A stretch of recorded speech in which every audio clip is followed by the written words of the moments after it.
Avanza el trabajo de la Mesa Nacional por la Verdad y la Justicia, que identifica casos que se presume pudieron configurar persecución desde el Estado. Más de 1.400 denuncias se han recibido hasta el momento.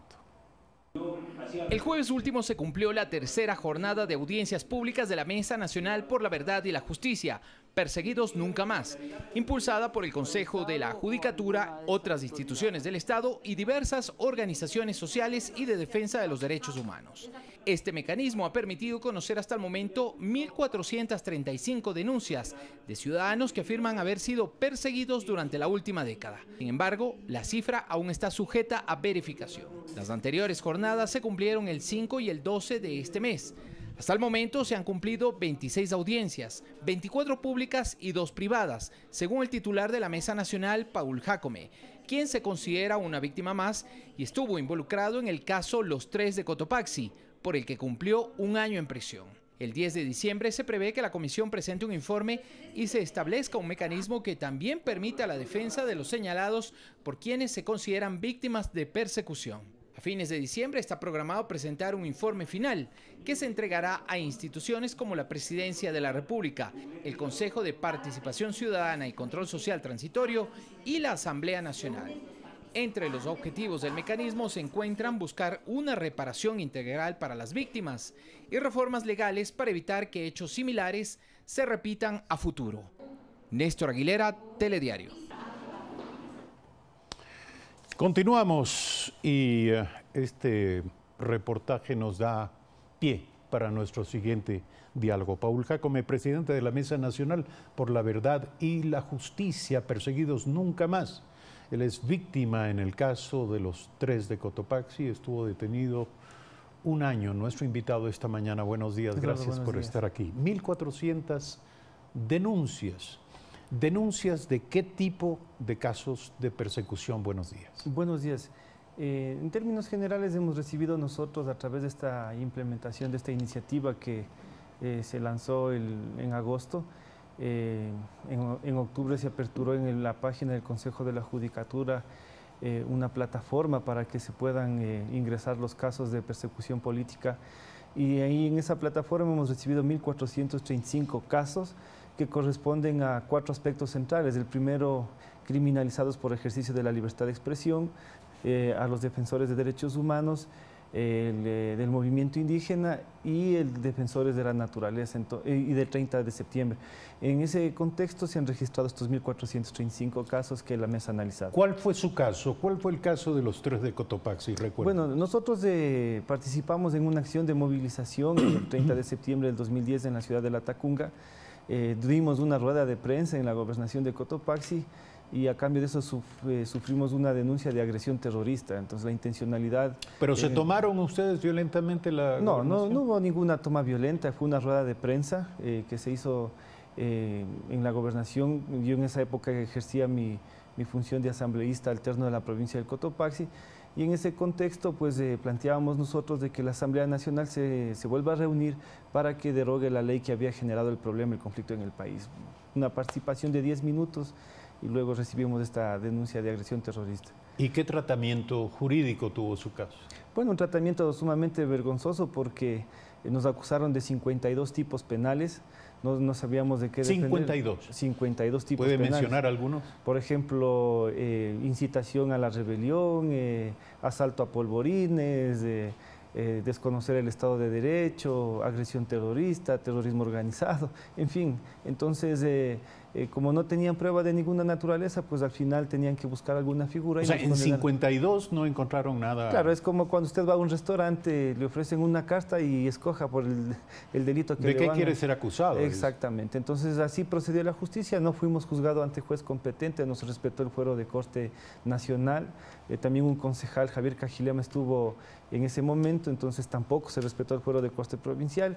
Y en fin, fuimos... Ahora, haber irrumpido en las oficinas de la gobernación, sin duda no era algo correcto, digamos, desde el punto de vista de la normativa de la ley. Nadie irrumpe en una oficina pública para tomársela por ningún concepto. Más allá de aquello, ¿cuál debió haber sido, en su opinión, el tratamiento jurídico que debía darse a aquel caso? Bueno, ninguno, porque no se cometió ningún delito. En efecto, como digo, había ahí la intencionalidad política de utilizar estas figuras de terrorismo, de agresión para perseguir y silenciar a la gente y las organizaciones sociales. Esto es lo que hemos venido nosotros demostrando en esta mesa de la verdad y justicia. La gran mayoría de organizaciones sociales, líderes, etcétera, han sido perseguidos por delitos de agresión terrorista. Ha habido un abuso del Código Integral Penal para silenciar a la organización social, a la organización de defensa de la naturaleza con estos tipos penales para definitivamente generar el miedo, el encarcelamiento y con ello garantizar ahí la impunidad en estos procesos de persecución que se han habido.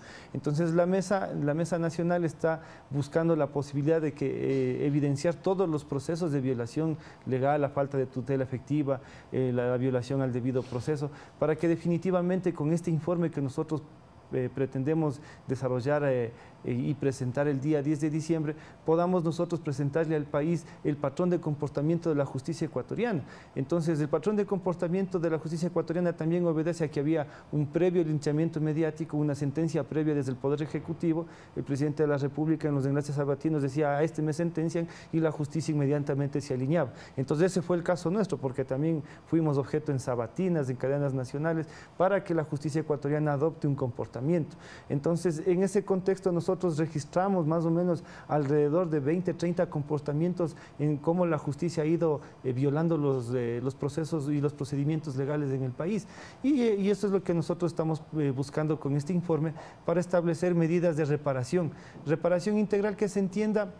Primero, en que el Estado ecuatoriano reconozca que durante los 10 años de correísmo hubo persecución política, y luego de eso para que también el Estado ecuatoriano pida disculpas públicas a las víctimas de esta persecución política y garantizar el derecho a la no repetición, es decir, una reforma al Código Integral Penal para que estos delitos como agresión terrorista, atentado contra la seguridad del Estado, este tema de las calumnias, perjuro, no se vuelvan a utilizar para criminalizar a quienes ejercen la libertad de expresión y libertad de organización. Nos queda claro. Sin embargo, permítame regresar sobre la inquietud inicial.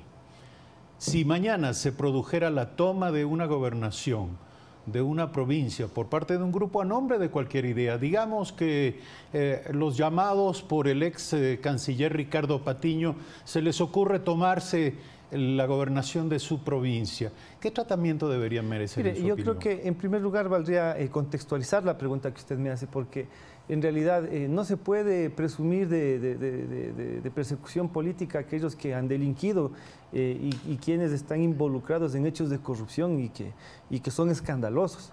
Y en términos generales, una resolución de la Comisión Interamericana de Derechos Humanos señala que el ejercicio que tienen los pueblos frente a las violaciones del poder político del Estado, como el cierre de vías, como la toma de instituciones públicas, no constituyen delito, que son formas pacíficas de llamar la atención. Ni siquiera contravención, diría usted. No, ni siquiera contravención. Si revisemos, yo le invito a revisar estos... Esto significa que cualquiera podría bloquear una carretera en este momento y aquello no tiene consecuencias. Cuando se están violentando los derechos. Entonces, hay estas resoluciones en varios casos, en Argentina, en Bolivia, en Brasil, y que la Comisión Interamericana de Derechos Humanos ha señalado como acciones legítimas de resistencia frente a las omisiones del poder público, como así también lo establece el artículo 98 de nuestra Constitución.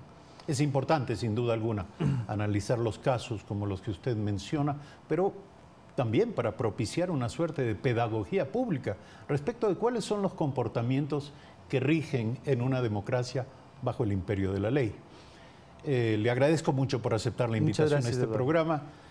7 de la mañana, 35 minutos. Nuestro invitado, Paul Jácome, presidente de la Mesa Nacional por la Verdad y la Justicia, perseguidos nunca más. Gracias, amigas y amigos, por la sintonía que nos han prestado. Mañana 6:55 nuevamente es la cita aquí en Primera Impresión.